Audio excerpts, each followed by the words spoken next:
welcome to the Always Better Than Yesterday interview sessions. Bryan Parady, how are you, my friend? I'm good. How about you? Very, very well, very well. So please do me the honor and privilege of just giving yourself a very short introduction. Sure.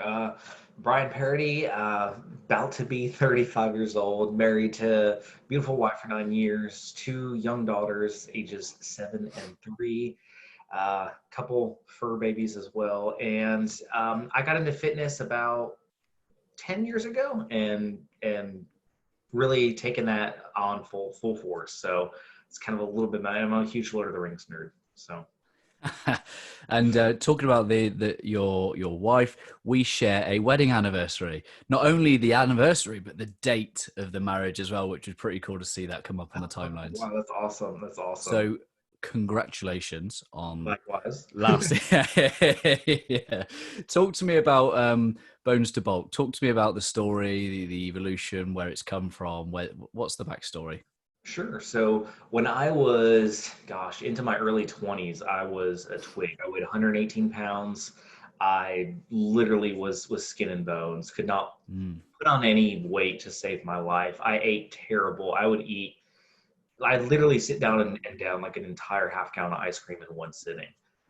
And that was after, all my meals and everything. That was in addition. So like I ate terrible. I ate a ton of food and people just like, oh, you need to eat more. You need to eat more. Well, I ate an ungodly amount of calories in a day. So nothing worked. And I really kind of got to a point where I had gone out, I bought a bench, I started working out in my house, and I didn't know what I was doing. It was all just what I had seen in movies and TV and what I thought fitness was. And I didn't change my diet at all. And I kind of got to this point after doing this for about 9 months to a year with zero results. I said, you know what, I can either give up or I can figure out what in the world I'm doing. And that's when I really started to research and dive into things and not listen to what other people had told me because they weren't giving me good advice. And that's when I really learned about nutrition and how to eat as a hard gainer, and ended up putting on quite a bit of muscle. And, it kind of spiraled from there. People started asking me like, hey, what did you do? And I started helping out friends. And it was kind of a slow trickle, and I gradually became more interested in it as I saw results. And then I decided, you know what, let me get my personal training cert. I'm starting to, just work out with friends and add a little bit more credibility behind my name. And so I did that. And at the time, my wife was doing a podcast, and I was like, you know what, I'll do a podcast too on fitness. And so it kind of was baby steps in a sense. It wasn't like I decided all of a sudden one day, like I'm going to start a fitness business. And then it just spiraled from there with adding different social media platforms and a YouTube channel. And it kind of grew into what it is today. Yeah, love that. I think there's a lot to be said. In a lot of your content speaks about, there's no pill for this. There's no what is the core and the heart of Bones2Bulk? Really simplifying fitness, because I feel like fitness is one of two things. It's very overcomplicated, and I think it's very faddish. I hate all the fad diets, as you just mentioned, the pills to burn fat. And it, I get that it's a money-making market, they're trying to make money, but it's at the cost of people not reaching health and fitness goals. And that really makes me angry because knowledge is not rocket science. It's not hard, but it does take knowing just some foundational elemental things that just aren't taught by most people. And so I think at the core, I really just want people to understand that getting healthy and fitness has to do with changing your mindset as well as your body. And it's not hard. It's just walking through certain steps, again, to build that healthy foundation so that you can continually build up from that. What have been some of the most transformational things for you in your own kind of journey? Obviously the physical, I ended up putting on close to 50 pounds of muscle. And so that was huge in itself, but I would say way more transformational than the physical change was the mental change. I used to be super shy, super awkward, didn't engage in conversation ever. Like I stooped when I walked and just very, very socially distant. I had zero self-esteem. I always felt bad about the way I looked, and I had just a lot of self-esteem issues and other things that played a role in that. And it seeing how I could transform physically helped me see how I could transform mentally as well. And it brought that about. And I began to learn about, self-development and reading books. And it was, again, kind of this slow transformation process. It didn't happen overnight by any means. But just as I began to change physically, I felt like my mind also was beginning to change as I delved into the mental side of stuff. I love that. You talked about social. You're very prevalent on TikTok. What's it like to have 5 million people watch one of your videos? It's we get this idea in our head about it's all about the numbers, especially when we're in the social media world. And when it first happened, I literally was sitting, Saturday nights, both my wife and I, we work on content for our businesses. So it was late and I had just gotten onto TikTok. I was very early on. This was last October, almost a year ago. And, I had been posting maybe for a couple weeks, just random here and there. Like I maybe post 4 videos over the course of 2 weeks. And I just posted one that day and my phone just started blowing up. And I was like, looking at all these notifications and I had a video that went viral. And so in the moment, it was like, oh my gosh, this is it. Yeah. Once that kind of died down and all the excitement over that, I realized, it's awesome that I have a community now to reach out to. And I get a lot of messages like, hey, because of your videos, I've lost, 10 pounds or I've gained 20 pounds of muscle. And that's the biggest thing that I could ever get out of it. But I feel like this process made me realize like, it's not, the numbers. We think the numbers are going to bring us happiness. We think the numbers are going to be the end all to our business or whatever we have. At least I did at the time. And having them now, it's like, it's really not. Like, that's not what it's about. And so that's what I would say is the biggest learning step from getting just viral videos, so to speak. I love the fact that your Saturday nights are in with your wife and you're both getting after it. There's this double desk setup. There's these cool neon lights. Why do you guys do that? We both are very driven people. We always have been. Her probably more so than me. I'm more disciplined. I've always been like, I like things in order. Everything has a place, that type of person. And so, we have kids. I have a full-time job. She does a lot of client work outside of her own business. So we're very busy and we know where we want to get to. And we know that requires a lot of work. And so, having uninterrupted work with kids is so awesome. And so that's why we made it a priority. Like Saturday nights, our kids go to bed pretty early because we're all in bed very early on a regular basis and out very early. So they're used to going to bed early. They go to bed and we work till 1, 2 a.m. and knock out our content for the next week. So it's an awesome thing to do. I mean, sure, there's some nights where we're like, man, I really don't want to work tonight. And the other one, no, but we have to. And so it's not like it's all fun and games, but it's worth it. It's worth it. For someone that maybe is sat there with a message to share, but they're a little bit shy around starting the content game, like what's some of the advice that you've got for them in terms of getting their message heard on socials?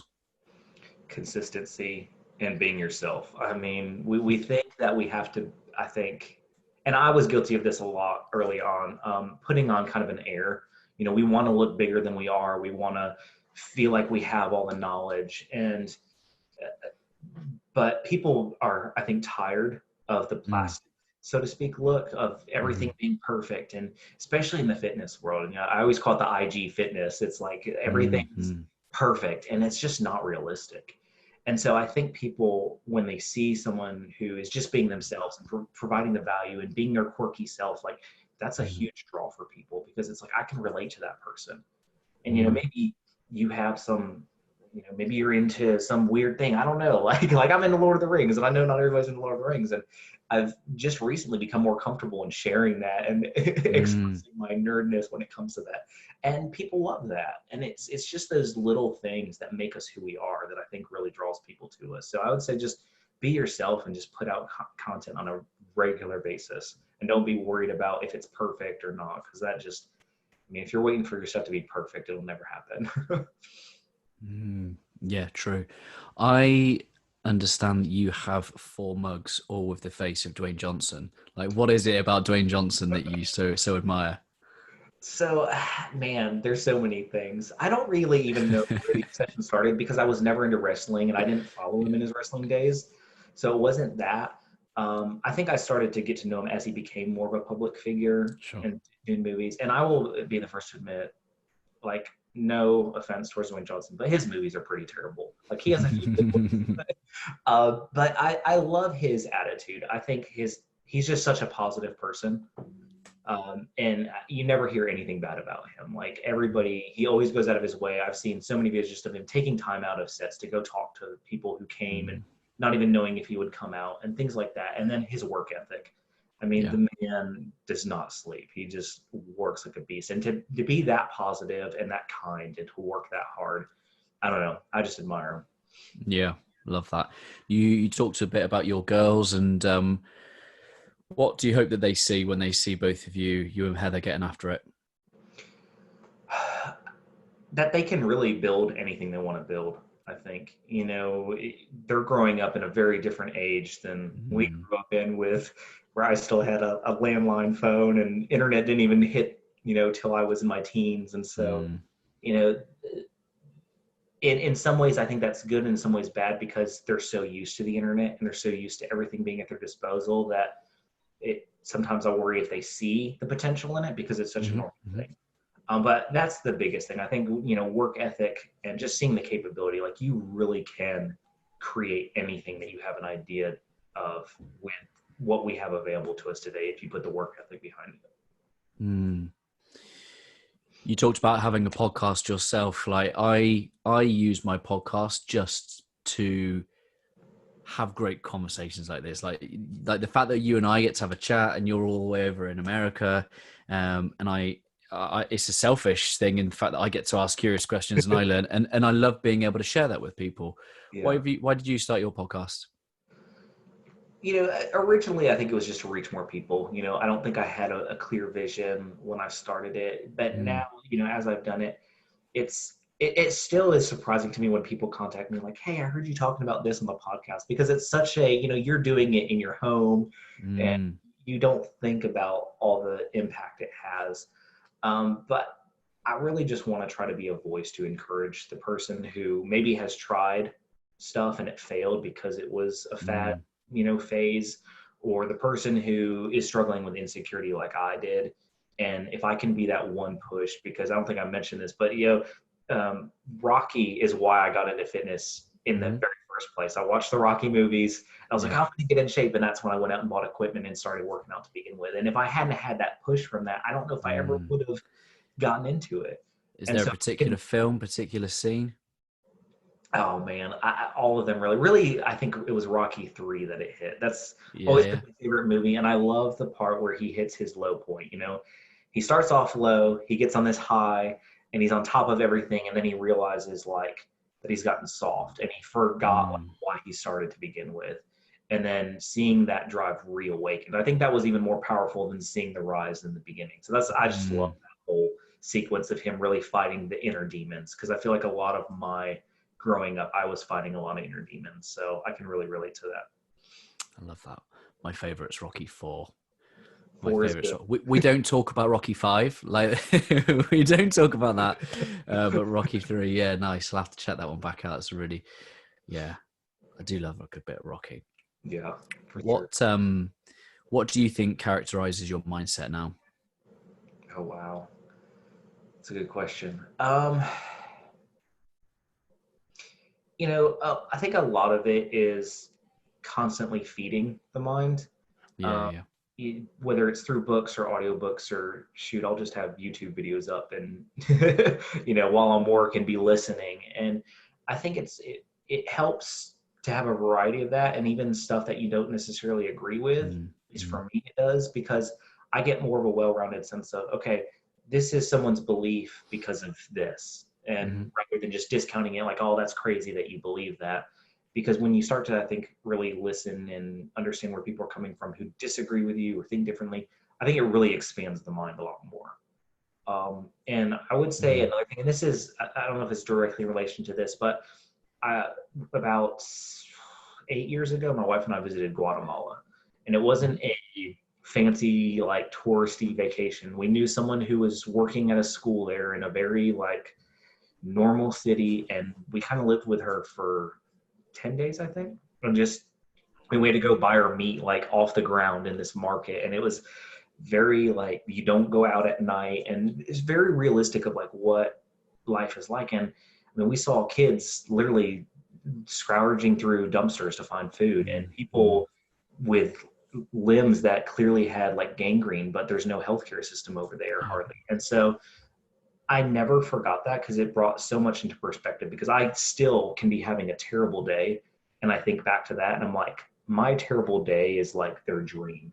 Mm-hmm. So I don't know, that changed my perspective forever, that trip. And I always come back to it, just in that how blessed, I mean, we are to be born where we are and raised where we're raised. And yeah, we may go through some hell, but it still pales in comparison. And I think that affects my mindset a lot, just going through that. You talked about disciplined and, husband, full-time job, 2 kids, dog, business, podcast. How do you stay disciplined with your own self-development, your own fitness, your own business build? How do you manage all that? The fitness and food is fairly easy at this point, because it's so habitual. I've done it for so long that I don't even, it's like brushing your teeth. I get up and I do it. And that doesn't say that there's some mornings when I don't roll out of bed and be like, man, I really just want to sleep in. And that does happen sometimes, perfect by any means. With the self-development and really taking time to be still and maybe have some meditation or read, that part I struggle with. Like still to this day, I struggle with, because I'm so like, I got to do this and I got to do that. There's always a list in my head of everything that has to be done. So it's very hard for me to sit still and be like, okay, you need to focus on you. And, I definitely do not have that nailed down yet. It's still, it's still a daily struggle. Like it's hit or miss whether I get that in. And I know it's important, because I know when I do it, I feel better and I feel like I can offer more. So it's kind of like, I know I need it, but it's still, again, just building that habit of making sure I get it in on a regular basis. What do you want my listeners and my audience to hear from you today? Really don't let your self-beliefs hold you back. I did for so long. I don't feel like I really started living until I was 25, 26. And, I feel like I missed a lot of pivotal years in my early grade. You think of hitting 18 and then you like explore life, and I didn't. And I lived in this reclusive shell, and I regret it to this day, because I feel like I missed out on all those years. When those are the years where you're usually single and you don't have any responsibilities. And it was just self-limiting beliefs that held me back from that. I thought I wasn't good enough. I thought I wasn't capable. I thought, all these voices that were inside of me that I listened to. And so I think the biggest thing is like, you are capable of doing whatever it is you want to do. It may suck for a while. It may be hard, but you can do it. And so I would just encourage you, like, get after it. Don't wait. Like, make actionable steps today. I love that. My ethos is about helping people be better than they were yesterday. I'm just curious to know, what does that phrase mean to you? Better than yesterday. I would just say that you've learned something new. We all, I think, are going after different things in life, and we all have different interests and drives. And knowing that because when we learn, we can't help but change. If we learn something new, we're either going to say, okay, I learned what not to do, or I learned how to do better. And I think once we stop learning new things or trying new things, that's where the danger sets in, because we get in this stagnant state where we're not going backwards, we're not going forwards, we're just in this little bubble and nothing's happening. So I would just say, continue to try things. Like that's better than yesterday means like keep trying. You may fail, and that's okay. That's a learning step. You're still, more than you did yesterday. 100%. I love that. How can people connect with you? How can they find out more about you, how you can help them and your content? Yeah, so I'm at Bones2Bulk everywhere. It's Bones2Bulk.com. And then I'm on pretty much every single social media platform at Bones2Bulk. So pretty easy to get in touch with me. You can find me. I love that. Thank you for your time. Thank you for your heart and your mind and sharing your story. And I'd just love for you to share a final thought from your good self. Final thoughts. There's I mentioned Lord of the Rings, and I'm gonna tie it up with Lord of the Rings here. Part of what I think draws me so much to that story is if you read through that story, it's very dark, and like literal hell happens to all the characters, and they go through such a horrible time. But when you see the end result, like it was all worth it. And they don't remember that. They remember what they accomplished. And I feel like life is like that. Getting to your goal, your destination, whatever that endpoint is, it's not going to be pretty getting there. Like, yeah, there's going to be times along the way. It's not all going to be miserable, but it's going to be a lot of work and it's going to be hard. There's no easy way to a goal. But keep in mind, just it's going to be worth it. Like you're going to be so glad that you did and not living with regret that you did. Happy days. I love that. Thank you, my friend. You bet. Thank you.